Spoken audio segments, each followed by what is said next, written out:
nagartuu na fakkaata kan biroo as deemtee waliin dhooyta. Anas nagartuu na fakkaata kan biroo as deemtee waliin dhooyta. Anna gahee beeke si dhiise narraa fagaadhu tantee nageesse.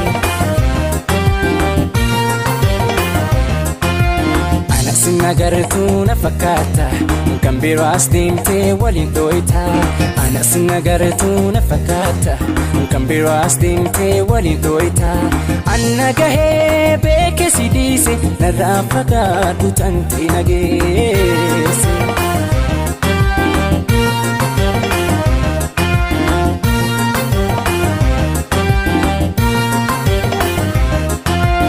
Edaanna sobdee sobaan jiraata deema dibattee namiita.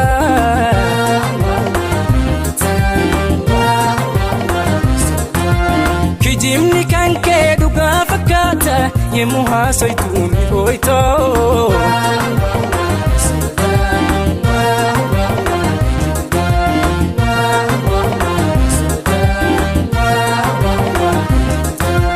Hundumaa fakkaachuu yoo jireenya taatee kaani kan waan jedhu silaa osoo beektee haalli kee si baasuu dhiisi bira yoo rabbiin sodaattee hojii tantee beekeera sin barbaadu har'arraa kakka keetii si faahiruu deemi biraa.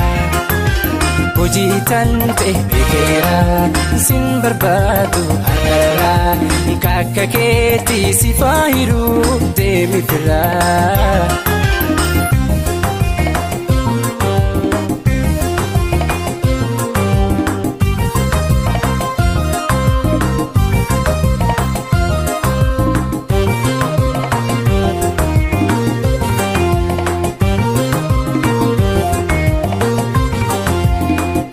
Nagartuu na fakkaata kan biroo as deemtee waliin dhooyta.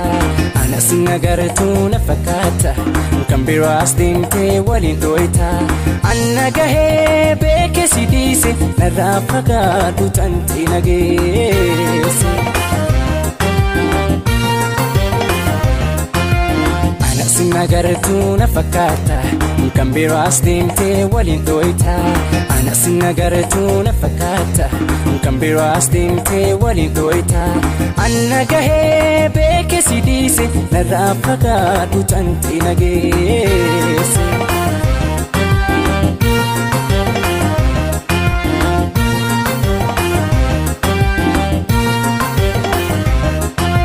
Badiite hundaa sifirra dabre halkaniif guyyaa iraaree.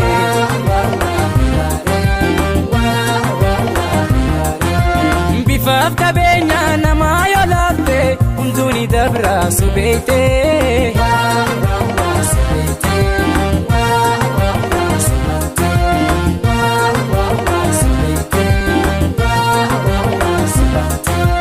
Jaalalti guddaattee gowwaa nama gootii waa hunda so arguu siifirra dabeetee. Amma obsu obsee boontuutiya obsaan miidhameetee. Badii tantee si dhiisee deemi feera nageessee. Rabbiin guddaan si haadhiisuu si eebbisee. Badii tantee si dhiisee deemi feera nageessee.